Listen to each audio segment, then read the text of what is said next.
Good evening, everyone.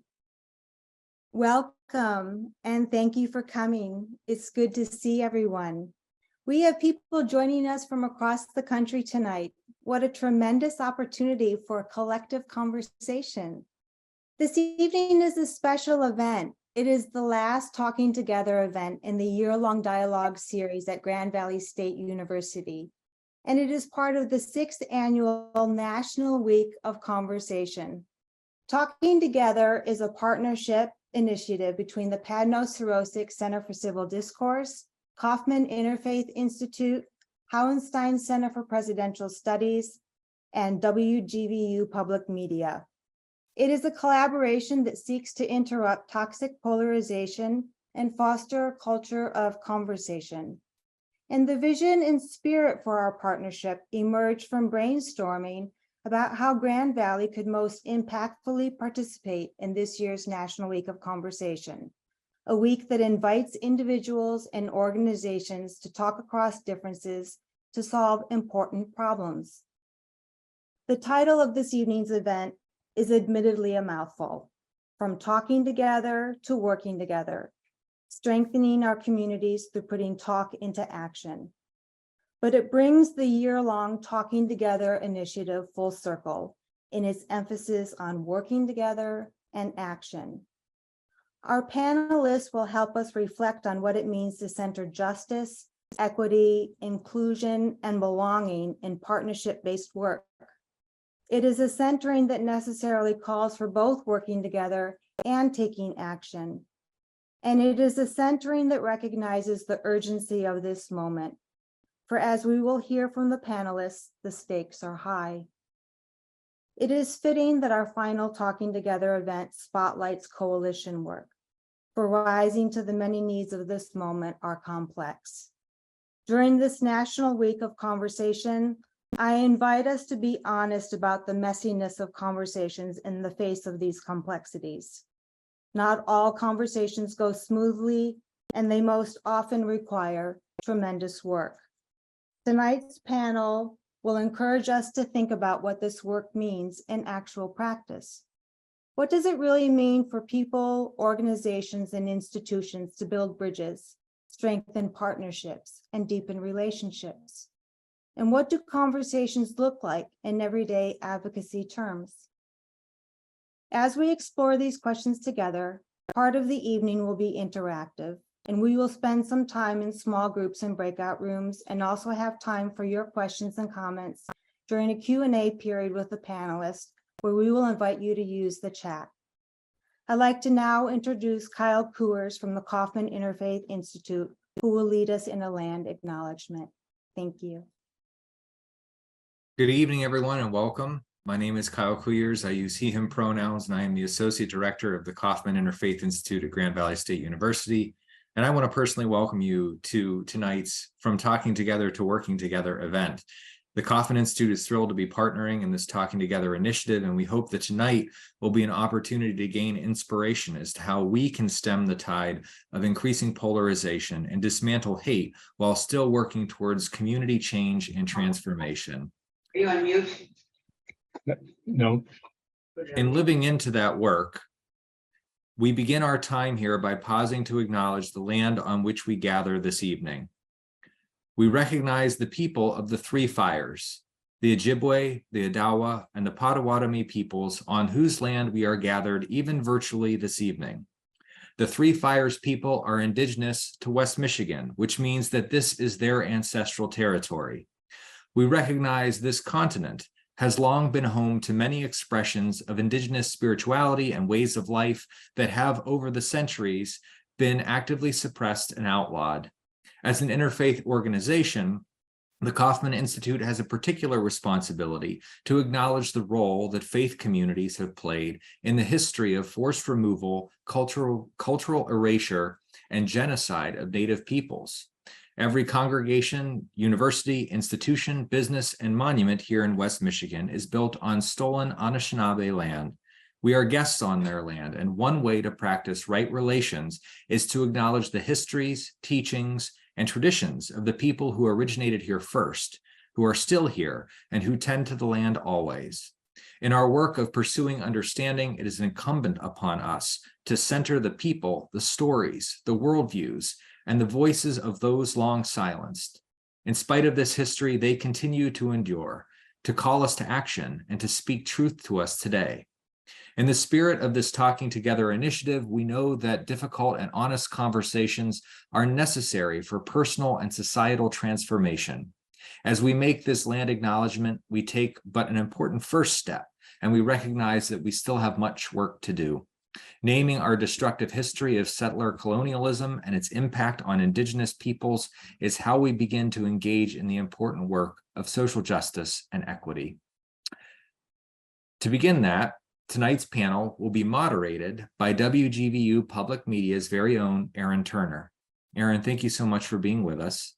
Aaron is the Director of Development at WGVU Public Media, which is West Michigan and Southwest Michigan's local PBS and NPR station. He is an alum of Michigan State University, Grand Valley State University, and has a nonprofit leadership certification from the University of Illinois at Chicago. Nonprofits, education, and the arts have been a passion for him, and he loves the work that those entities do within our communities. Aaron has worked in nonprofits for the better part of 18 years. Also, Aaron is passionate about diversity, inclusion, equity, and access, and believes that civil discourse is a vital component in creating a better community. In his personal time, he loves to travel, to cook, attending sporting events, and enjoying life. Also, he is an avid music lover and really enjoys spending time with his family and friends. Once again, Aaron, thank you to you and to all of our panelists for your time and insights that you'll be sharing with us this evening. Thank you so much, Kyle. I appreciate the opportunity to be a part of this momentous event, and I'm glad that we are intentionally delving into having these conversations. So once again, my name is Aaron Turner, and I would like for each of our panelists to introduce themselves. So we will start with Meg. Good evening, everyone. My name is Meg Durer, and I'm the executive director of an organization called Refugee Education Center. We exist to support the academic and social emotional success of refugee children, as well as provide navigation services to ensure their family stability. And I'm really happy to be here this evening. Thank you, Meg. Kendra.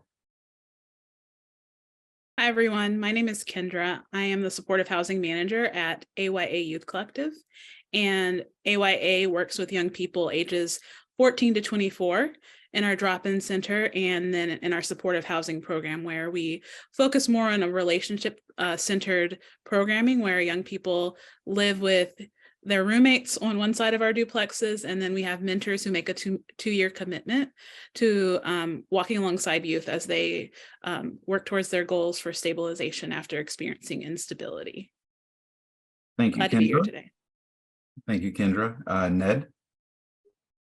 Good evening, everyone. My name is Ned Andre. I am the C4 project coordinator. Our organization is the Community Collaboration on Climate Change, which is a mouthful, so we like to call it C4 because there are 4 C's in the name. C4 is a BIPOC-led organization, BIPOC meaning Black, Indigenous, people of color, so Asians, Latinos. We look for all racial and ethnic groups, and it's actually more expansive in that we look for youth and the elderly and the disabled and really anybody that's been marginalized in society. We're a climate change, climate justice activist group, Grass-led. We landed a grant, and we are currently working in Grand Rapids to battle climate change and climate justice, but we've turned the tables upside down. The BIPOC community has not been involved in the fight against climate change, even though they get hit first and they get hit worst. Say they're living in lowland, they've been redlined into lowland riverside territory, and then there's all these extreme weather events and the flood washes them out of their homes first. Or could be a hurricane hitting Florida where the elderly and the disabled, when they get the call, hey, you got to get up and you got to get out, trying to move wheelchairs and battery packs and generators and Hoyer lifts and get everything up and to get out in time. these populations that we serve get hit first and hit worse by climate change. So we had this BIPOC conversation that goes on internally, and that's what I'd like to share about tonight. Thank you, Ned. We appreciate that. Lynette. Hi, I'm Reverend Lynette Sparks. Glad to see you all this evening. I am senior pastor at Westminster Presbyterian Church, and Westminster is a member institution of Together West Michigan, which is who I am representing this evening. I co-convene the clergy caucus of Together West Michigan and also serve on the board of Together West Michigan's Education Fund. Together West Michigan is a new organization, a politically nonpartisan organization, and its goal is to give ordinary families, ordinary people a voice, a powerful voice in the decisions that they make or that happen in the public sphere that affect their lives. And so the items and issues that we work on are led by those who are experiencing the issues. They're not led by expert consultants or even armchair activists.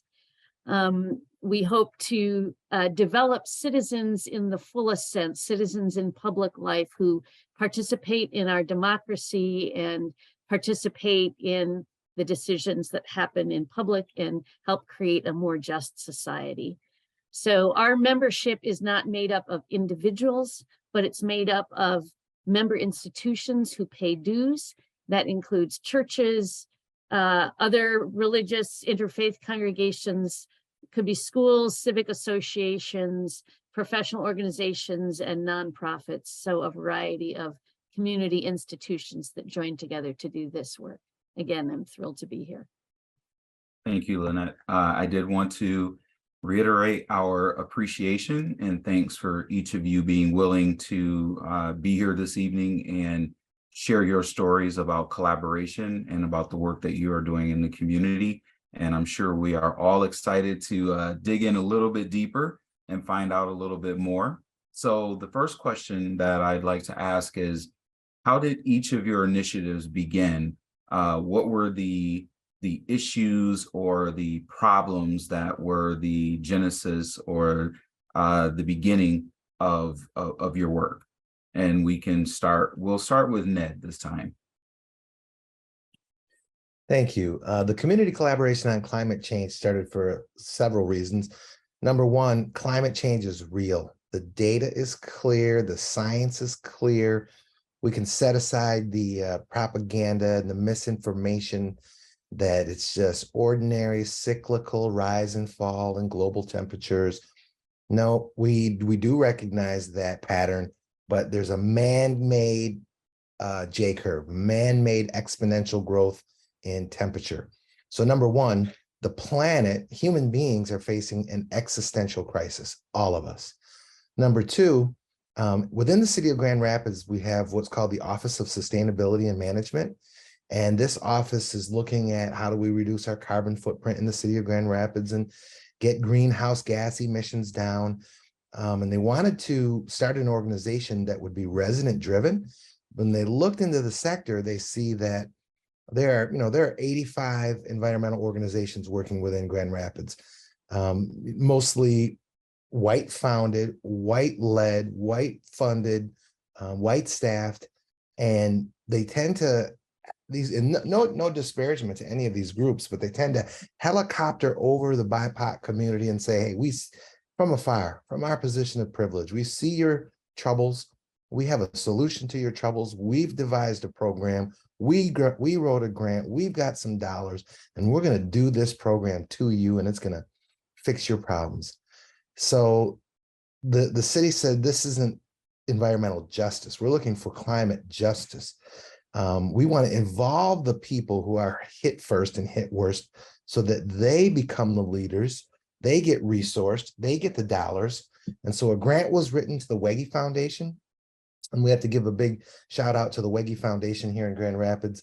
They do tremendous environmental work, and they very, very supportive. So this grant then said, we're going to find BIPOC leaders, Black, Indigenous, people of color, so Asians and Latinos and Hispanics, and we're going to put them in positions of leadership. and we're going to equip them, resource them, and pay them. It's not a, hey, could you please sit on our board? We need a Black person on our board. Hey, Asian guy, could you help us out? We need you in some pictures. Or, hey, homeless people, we're trying to bring these people to a position of leadership and then turn the table and say, you guys direct the initiative. We're not going to write the program. We have the resources. We're going to give you the dollars and you're going to write the program. So currently we have room for 19 hyperlocal mini grant projects where we found 19 BIPOC members of the Grand Rapids community. We train them, equip them, prepare them, and then we give them each a $5,000 mini grant. And they go out their front door and they organize their neighbors who might say anything. We need to peel up this parking lot. We need to plant a community garden. Our street doesn't have any trees. We want to educate 30 kids. Solar panels, it's their choice. And that empowers them and brings them into the movement. So that's really where it started with the city of Grand Rapids and the Wege Foundation.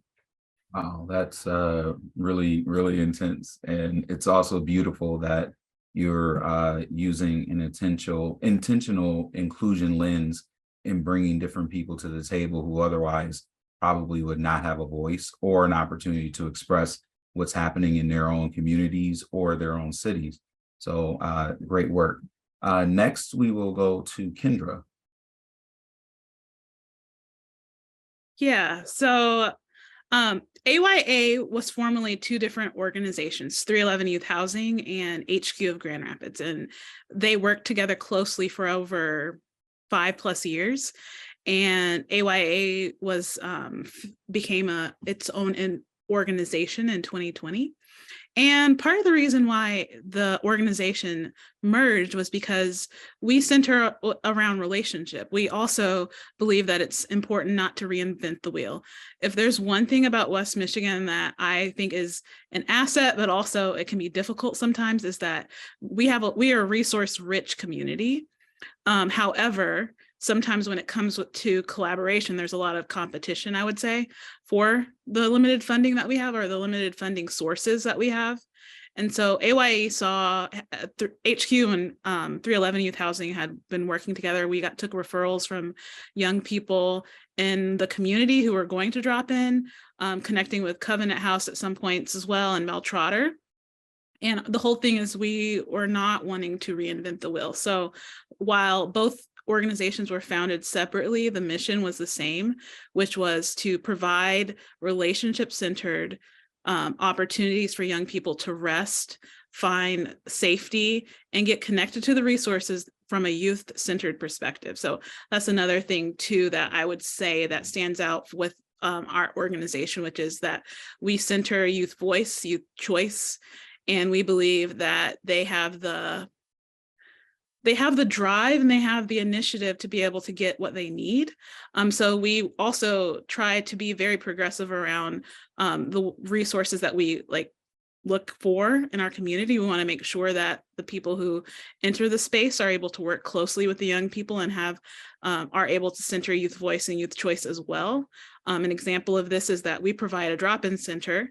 We also provide supportive housing, but young people need healthcare. Young people need access to driver's license testing, and also training. So some of the things that we do in our drop-in center is connect with community partners to make sure that youth are able to get those opportunities in an environment that is safe, in an environment where they're not patronized, in an environment where young people, if you look at research, they often will refer to their peers more than they will to the adults in their lives sometimes, especially if they're experiencing instability.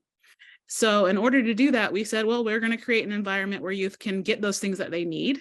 And they can do it. They can come to drop in. They can seek housing resources, whether it's within AYA or whether it's getting connected to another organization in the community that provides housing. So I would say the reason why we started and the reason why we continue is because there's a need for youth-centered resource connection. And then there's a significant need in this community for housing, affordable housing. Thank you so much. And I mean, it really highlights probably a lot of things that the pandemic exacerbated with young people and housing insecurity and housing instability, especially just navigating the weight of dealing with what it means to be a young person, but also what it means to not have those resources. So we're really glad that you're a part of this community. Next, we will go with Lynette. So again, for Together West Michigan, about 5 years ago was when Together West Michigan started in the work. And it goes back to an individual who was a native of Grand Rapids, a business person who had spent a lot of time and a lot of money investing in party politics, hoping that through political parties, they could make a difference and make better lives for everyday people. But that wasn't happening. This individual moved to a different city and saw an organization there that was affiliated with the Industrial Areas Foundation, or the IAF, which is the nation's largest network of broad-based organizations comprised of faith and community groups. And that gave him some hope because he saw people come together to get better housing for people who live in trailer parks. He saw people come together to get more support for low-paid workers. And he thought, well, why not Grand Rapids? Why couldn't my hometown do this? So he reached out to the IAF and he connected them with local leaders here in Grand Rapids to start that conversation about building a broad-based organization. And so broad-based organizing is really organized around that idea of power. And we define power simply as the ability to act. So it's neither good nor bad, it's the ability to act. And that it comes in two forms, in the form of organized people and organized money. So back in 2018, a group got together to start organizing people and money that would cross all of those lines that divide us across race and class and economics, and especially to connect with folks who wanted to see change and folks that were tired of being on the outside looking in. And the idea of organized money is that the member institutions, we put in the money. So the organization is not beholden to the whims of some outside funder, but our money is driven by our members who own the agenda. So what has happened since that time back in 2018 is representatives from dozens of organizations and congregations have held several thousand relational one-on-one meetings across those dividing lines. They have held trainings for hundreds of local community members in the skills of broad-based organizing. And then after several large public meetings in 2020 and 2021, the founding organizations came together to launch the IAF affiliate that we've called Together West Michigan. And interestingly, one of the things about naming it was really important that it was easily translatable into Spanish. Because again, if we're going to cross those lines. So since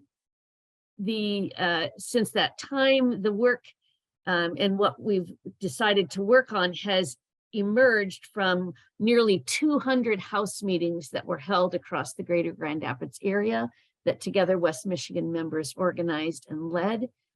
More than 1,300 community members participated in those conversations. And out of those house meetings came a whole bunch of issues as people shared what were the problems that they were facing in their lives and that they wanted addressed. And so the organization held an issues assembly about a year ago, and the leaders came together to lift up all of the things that had been heard, and then identified 5 key issue areas now to research and to develop concrete solution proposals and then act on. And now the issue teams have formed, and they are researching and developing proposals for actions. So those issue teams cover issues around housing, public safety, mental health care access, childcare, and immigrant and refugee well-being. So that work is underway, and the groups continue to do the work together and to keep building the relationships together. And I'll share a little bit more later on. Thank you so much, Lynette. Well, last but definitely not least in this round, Meg. Thank you, Aaron. I mentioned that I work for an organization called Refugee Education Center, but I'm here representing a collaborative called Freedom Flight. So Freedom Flight is a systems-focused collaborative made up of community stakeholders who are all invested in the successful resettlement of refugees here in West Michigan. We have a very long history of refugee resettlement in West Michigan. It was started a long time ago when President Ford directed many Vietnamese refugees to our area after the fall of Saigon. Probably most of you on this call know that Gerald Ford was from Grand Rapids. And at that time, there was no formal resettlement program. So churches, schools, volunteers all came together to support this large influx of Vietnamese refugees. And then if we forward to 1980, when the United States Refugee Act was passed, refugee resettlement became more formally funded, and Freedom Flight was born. And Freedom Flight is really a format for stakeholders to update interested community agencies and organizations, all who engage with refugees. And we're able to together look at trends and challenges and gaps, and then get feedback from the community. We're really trying to assess our ability to welcome refugees and what the issues are that they currently face or may face when they come to our community, and figure out ways to solve those challenges and those barriers together. Right now, in 2023, we meet quarterly on a virtual call, which began during COVID, and we've just continued that. Often there are 60 to 70 individuals on the call, so it's a very large group of people representing many, many organizations across West Michigan. There is a formal report out from the Office of Global Michigan, which is our state agency that oversees refugee services. And then there are 5 agencies who have contracts with the state who also give formal report out. So our organization, Refugee Education Center, along with 2 resettlement agencies, Samaritas and Bethany, and then the Kent County Health Department gives a report out. Senior Neighbors, which is an organization that serves refugee seniors, and Treetops Collective. So all of us are officially connected with the state. We talk a little bit about what we're doing in our organizations and what we're seeing. And then all the other community stakeholders who are not doing formal report outs are able to submit questions or give updates of their own. It's a very interactive group, and we're just letting each other know what's happening on the ground. It's a little different, it sounds like, than the other organizations that have talked, because we're not really deploying services out of our group, but it's a very systems, it's a very systems level conversation where we're talking about capacity. What is our capacity, and what are the issues that we're seeing in real time that are affecting the folks that we're serving? We also invite, and I guess I'll talk about this a little bit later, but we invite leaders in our ethnic communities and in the refugee community to join us, so that we're sure that we have the voice of the refugee in that conversation as well. So I'll stop there. That's our origin story. Thank you, Meg. So we are going to bounce around a little bit for these last few questions. So the question I'm going to pose to Kendra is, how do you ensure that these action steps and visions emerge from community-driven values, principles, and priorities? So basically the mission and the execution of what your organization does, how are you informing those decisions based on community-driven values, principles, and priorities? That's a really, really good question. I think it's a constant evaluation of the needs of the young people in our housing program. One of the things that I could point out is we recently completed some evaluations of our supportive housing program and our drop-in center. And we were very specifically, like our point of doing that was to have conversations with young people about what are their needs.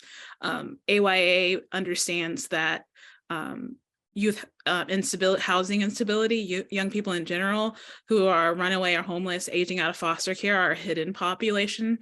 And honestly, some of the most common ways that we see youth experiencing housing instability is couch surfing, which according to federal guidelines does not count as category 1 homelessness, which is how they define like the level of need. So some of the things that we do is just constantly reevaluating and listening to the young people in our community. Housing instability looks very different now than it did before COVID. It looked different than it did in like 2015, 2016 as the rates for housing and affordable housing has gone up. And our community has continued to have which is great for Grand Rapids where people are coming in, but also the affordability. When I moved here in 2015, I had roommates, but I was paying $300 a month for a bedroom while going to working part-time and doing an internship. Anyone in college right now, if they don't have the support of family, friends, or a support system, I saw rent on Facebook the other day for $750 for a bedroom. And most young people who are aging out, are graduating from high school, coming to the community, a lot of them are experiencing a level of instability that they need community support. So back to the question of how do we make those things happen, it's talking to young people, talking and connecting with community resources that are available. We have very strong partnerships and have ran quite a few pilot programs within our organization to try to meet the needs. One of them is we heard from young people that they say, I don't really need a place to stay. I need money to pay for rent, or I need money for food or to fix my car so I can drive to work or school in order to maintain my stability. So we wrote for a couple of grants, some local and some national, for direct cash transfers, which basically means we give young people, there's a process to it, but it's very simple. They tell us what they need.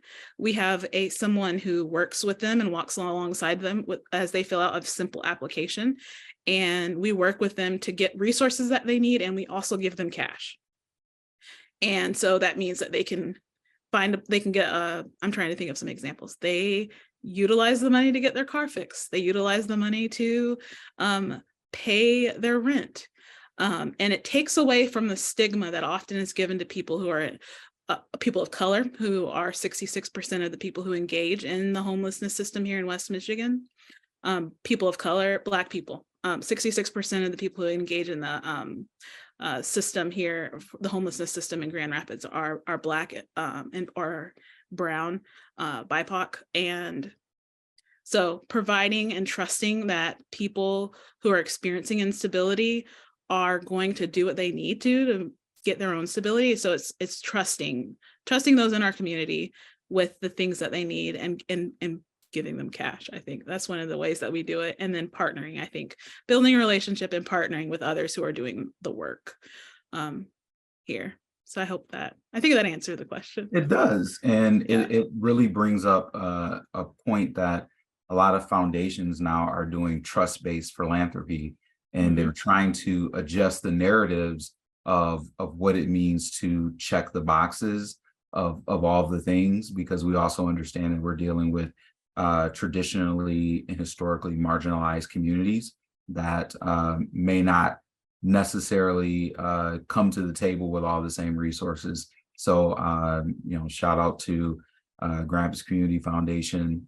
They are also on the journey to establishing more trust-based philanthropy. So it's really good to hear that, they need it, they can apply for it, and they can get it. So next question is for Ned. How do you navigate dynamics of power and privilege in the work that you all do?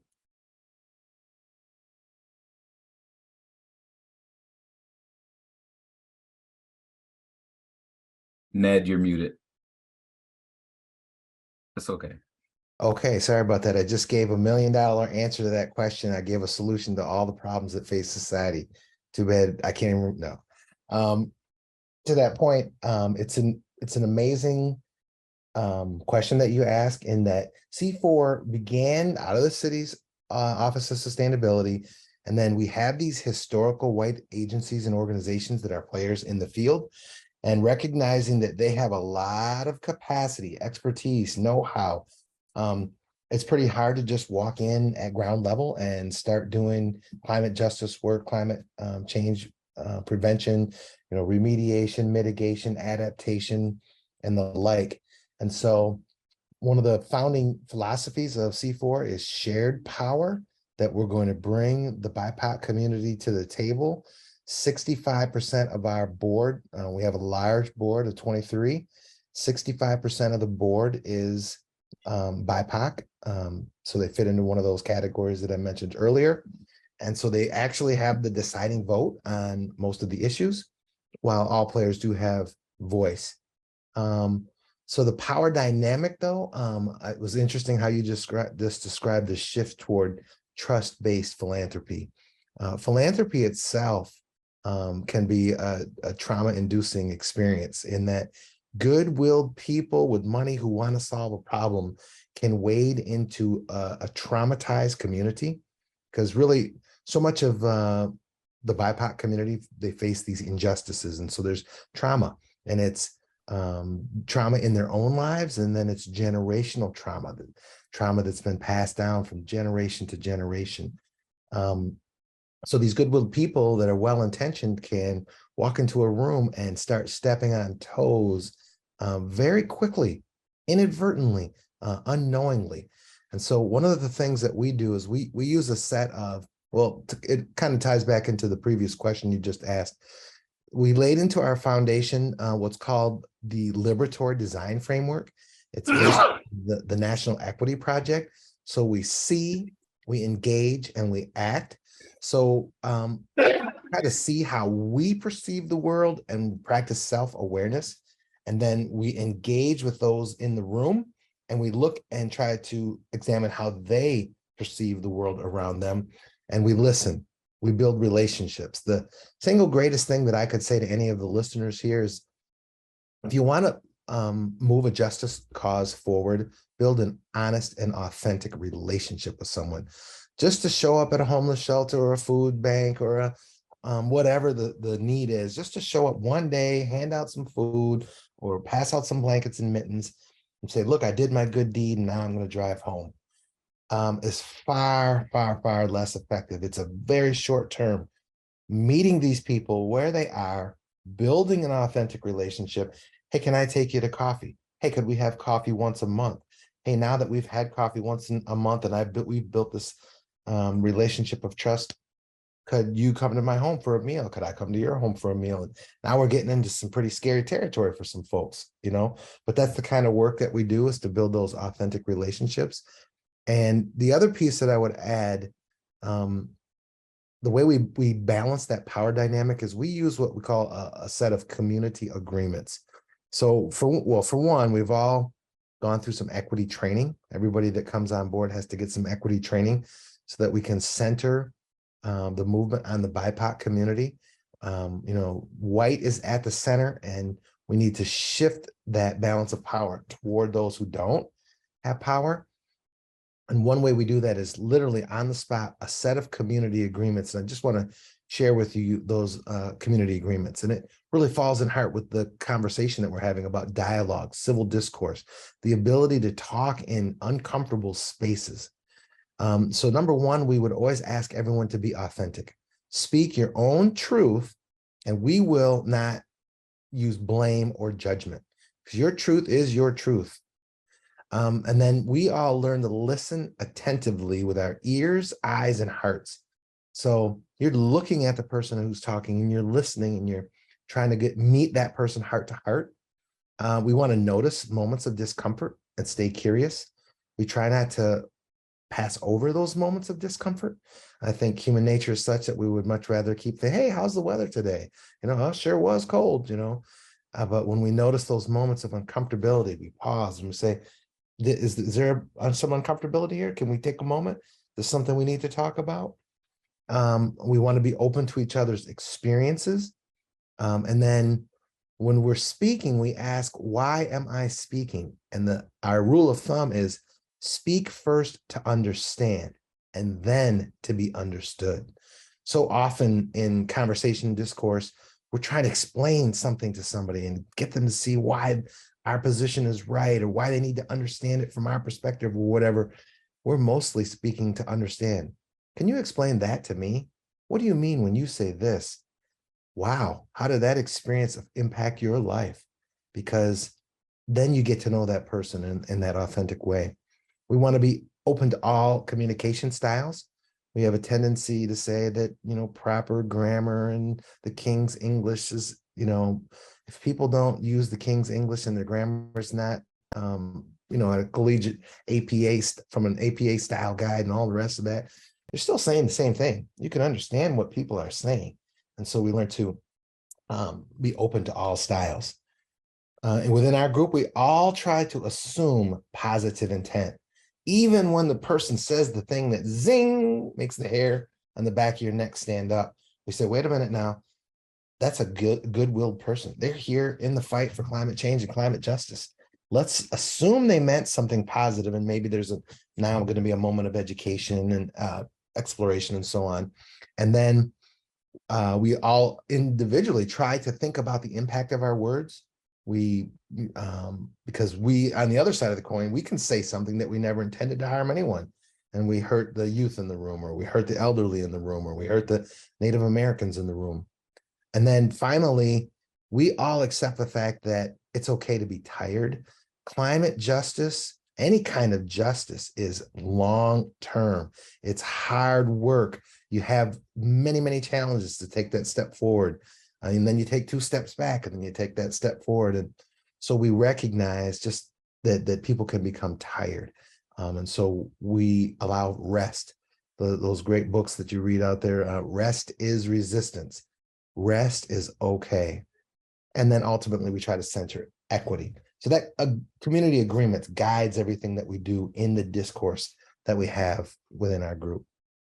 Thank you so much, Ned. That really brings out the point of intent versus impact, and why we have to be so mindful of what we think we are delivering versus the impact of what happens. And it's also really good that you're moving beyond a charitable mindset into a systems level of work. So that's really impressive.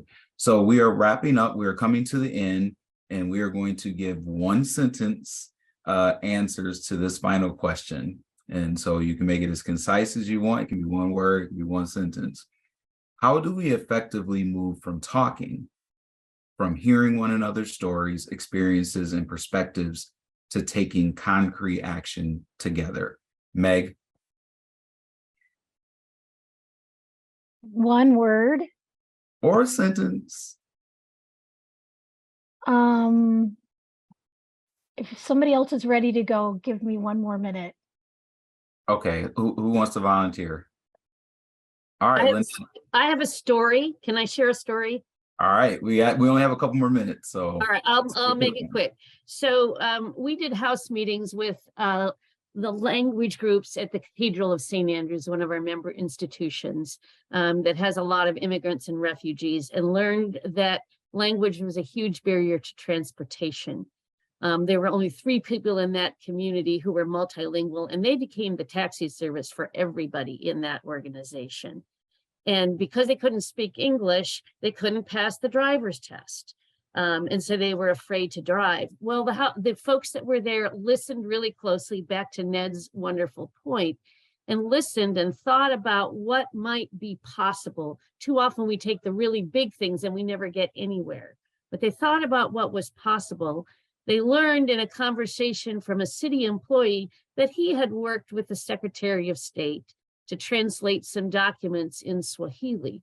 And they started to think, what if we asked them for a full-time English to Swahili translator for all of the Secretary of State related activities that would happen. So they put together a proposal based on Title VI language law and brought it to them, and it was well received, and it looks like it's going to happen. It's finding what's possible and acting on that. Awesome. Thank you. Kendra. I would say taking action together across differences requires us each to trust and believe Black women. Love it. Ned. Build an authentic relationship with the people you're trying to help. Thank you. Meg, are you ready now? I'm ready. All right. Be humble, be patient, and be an active listener. Awesome.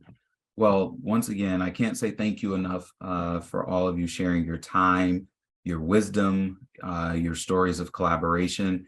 As we've seen throughout this entire series, we're in a space right now where civil discourse is not always civil.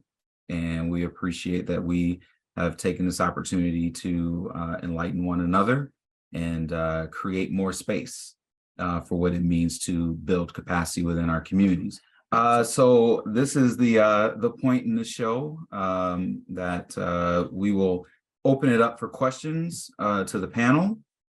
So if you have any questions, feel free to either come off of mute or put your question in the chat.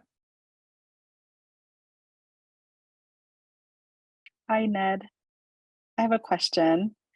My question is around your description of your board and the way the organization works. Sounds so empowering. And I was just wondering, just if you could just quickly share a little bit about the process it took to kind of get to where you guys are today. And I think that it's sometimes like a little overwhelming to hear, like, wow, they seem like they just so have it together, but I'm sure it didn't happen overnight. So Yeah, that's very true. I'm the project coordinator, so I'm the first contractor working for the organization. The organization started small and it started white, so it's not like it was this magical thing that happened in the Black or Brown community or the Indigenous community. But they were very intentional, and they just kept adding leaders, climate justice leaders that they were finding in the community. And they had some really hard times in the beginning. On paper, C4 was going to be magnificent. And then they started bringing in this disparate group of people, and they were all coming from different perspectives.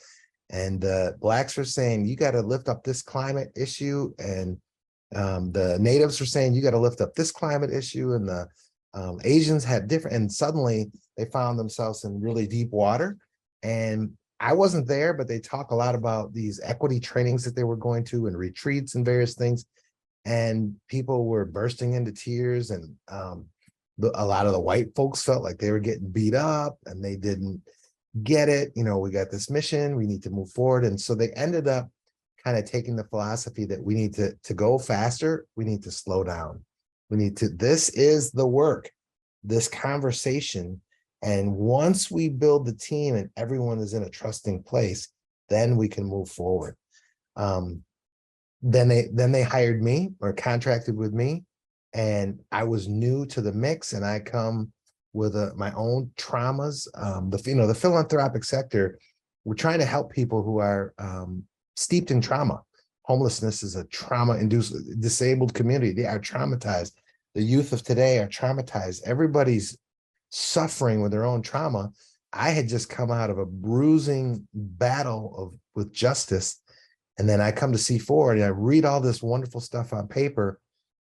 And me being new to the mix, all of a sudden, C4 started traumatizing me because I walked in with a big open wound on my chest, and they started poking this big wound that I had inadvertently, unknowingly. So then just bringing in one additional person, they had to take another big step back and say, wow, we brought in the action guy. He's, first paid staffer. we're going to get all this action done. It was like, we got to start over with this whole get to know each other thing. And it was really incredible. I don't know if I answered your question. I went down. That was great. Thank you. Thank you for sharing that. Yep. Thank you. It's just not easy. It's messy. Collaboration is messy. And I have a good friend who will often say, collaboration moves at the speed of trust. Oh my gosh, you and MJ are like on the same wavelength. That's awesome. MJ just put that in the chat. Oh, someone too. did. Okay. Well, yeah, collaboration moves at the speed of trust. And come to find out that the Black community doesn't always trust the Hispanic community, who doesn't always trust the Black community, who the Native Americans aren't always trustful of these other people, and nobody trusts the white people. And then it's like we had to build trust and authentic relationship. And then I would say it took 7 months for them to kind of matriculate me in to where they trusted me, and then I trusted them. And then suddenly we were getting all this stuff done. And then we went out and we brought in our community ambassadors, and we had to take a big step back because we had a whole new group of people, all traumatized, all coming in to say, I need this paycheck, but I don't trust you. I don't believe it's real. Looks great on paper, but make me believe. I had a question for Meg pertaining to Freedom Flight. You know, it strikes me as I attend these meetings how impressive it is that organizations like Bethany, Samaritas, Lighthouse Immigrant Advocates, who I guess on paper would appear to be competitors in a way, are collaborating. Can you speak to the magic of getting competing organizations to work together? You know, it's really interesting. I've worked in several different nonprofit sectors, and the refugee ecosystem is remarkably non-competitive.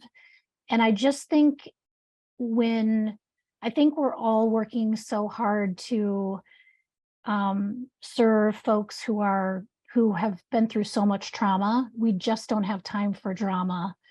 I don't know if that's it for sure.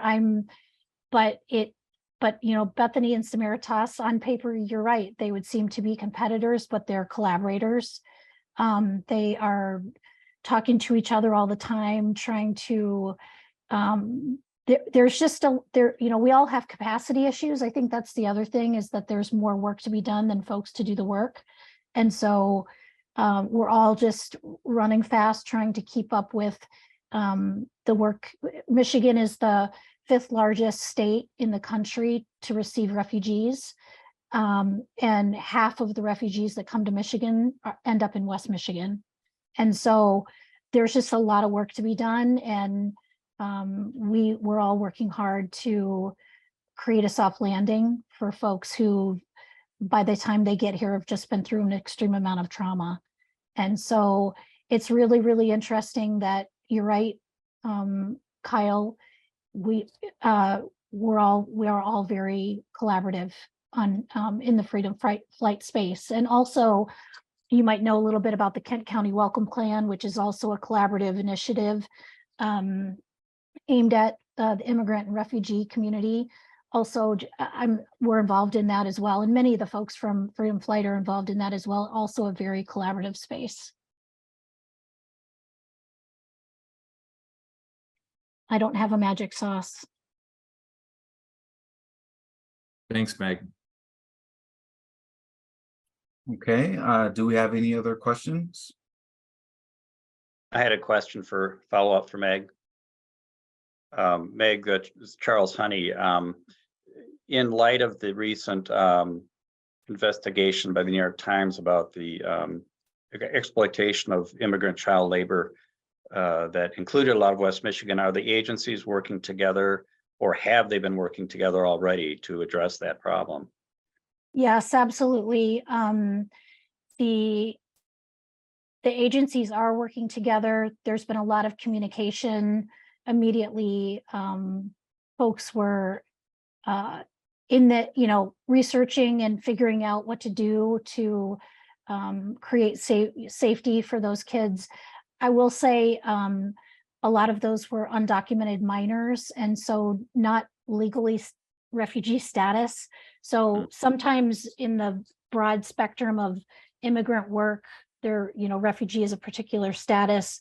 So it's a little bit of a different space than our agency is in, but there's been a lot of conversation around how can we make sure this doesn't happen in the future, and where are other potentially where other exploitation, where is other exploitation happening, and how can we prevent that in the future. Thank I you. have a question for Kendra, if I can sneak in here. DL who works at GVSU in the Milton Ford LGBTQ Center. I recently attended a training with them, and they were talking about the incredibly high percentage of LGBTQIA youth that are impacted by homelessness. And I was just curious if you would speak a little bit about the role of intersectionality in your work, and how that can factor into an already very complicated situation. I deeply resonated with what Ned said again around just compounding traumas and compounding marginalizations are the key component in some of the issues that we have, like not just with our youth, on our staff too. We strive to have a very diverse staff that represents the young people that we serve. And I'm just going to put this in here. 53% of the young people who are in our program right now, we're able to house 24 young people. 53% of them are trans, are identified as non-binary. And then you come in with the historical marginalization of Black people in the community. And so a lot of the young people that we serve are also Black and Brown. And it is work. And a part of the work that we do is making sure that when we have young people move into our housing program, we're very intentional in where they're where they move into. And we do not discriminate, absolutely do not, but we do recognize the cultural differences. We have refugee mentors in our housing program. We have queer mentors in our housing program. We have people of a lot of different walks of life. So when young people move in, we're able to connect a young person with someone who is closely related to, some of their experiences are closely related. It doesn't happen all of the time, but that's some of the things that we do with our young people. And then with our staff and our team, intersectionality is very important in our training. And we understand that as a staff member, we come in with our own traumas. And so I've been doing some trainings with our teams. It looks different in programming versus development, but being able to have those conversations is very important. So we started out on the front end with hiring. We make it very clear that we house young people. That is our mission at AYA, and so we hire for that, and that is the center of the work that we do across the board. It's still hard. It's still very hard. I'm sure. Thank you. If I have time to ask a question for Ned, in my own background, I know manufacturing can have a significant impact on the environment. From what you were saying earlier, it sounds like C4 works a lot with individuals, but I'm curious if you ever reach out to any like industrial partners, perhaps to address environmental issues around an industrial area for people who might live around there, for example. Is that something you guys ever do? Yeah, fascinating. C4 looked at the ecosystem before wading in. And like I said, there are these 85 agencies that are already doing a lot of that work. So there's the Citizens Climate Lobby. They're approaching the political perspective along with the Michigan League of Conservation Voters, the Sierra Club, and those kind of groups. And then you have like the U.S. Green Building Council of West Michigan, WMEAC, and so there are already players in that sector. So C4 was very intentional about finding what is missing in the sector. And at the moment, they were saying, if you have 85 agencies, and let's say they each had, 100 100 people involved, that's 8,500 people, and the percentage of Black, Indigenous, people of color in that sector is 0.0 whatever. So they said, we're going to go after this group of people. So we do some of that work, but it's more so we leave that to some of the other big players. Well, thank you so much, and thank you for the work you do because it's important. So thank you. Thank you. There's a shameless plug. There's a big march on Earth Day. The Grand Rapids Climate Coalition, because we're a collaborative group. So we're part of the Climate Coalition and the Citizens Climate Lobby and the Urban Core Collective and this whole host. We have neighborhood associations that are involved with the Grand Rapids. It's the Earth Day March, Saturday, April 22nd at Rosa Parks Circle. And if you care about climate change and climate justice, it's intersectional to all of the work. Imagine being a homeless youth and you hit a heat wave in August and it's 95 degrees for 3 weeks straight at 80% humidity.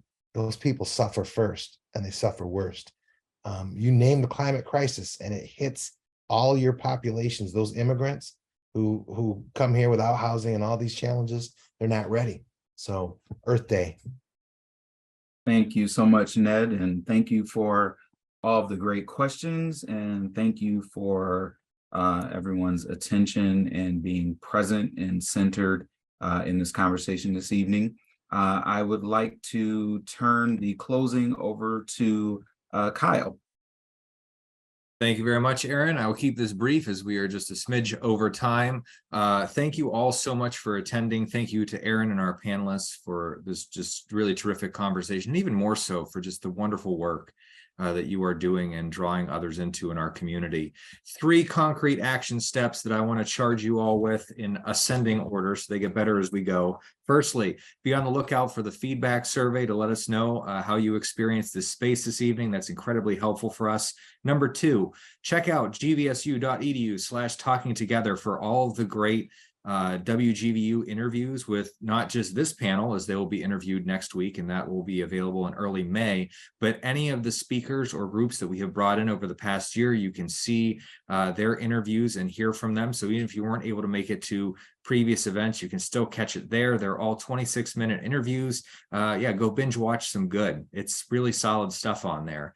And lastly, most importantly, please look in the chat. Find the URLs, the websites for these organizations, for Freedom Flight, the Refugee Education Center, for the AYA Youth Collective, for Together West Michigan, and for the Community Collaboration on Climate Change. They are doing great work. They would love your help and support. So check them out. Show up on Saturday for the Climate March. Be in the conversation. And yeah, work together across difference, because we share a responsibility in making this community a healthy and inclusive place, a safe place for all people. So thank you so much for coming. To all of our Talking Together partners, thank you for your wonderful work and friendship and collaboration in this work. So have a good night, everyone. Be safe.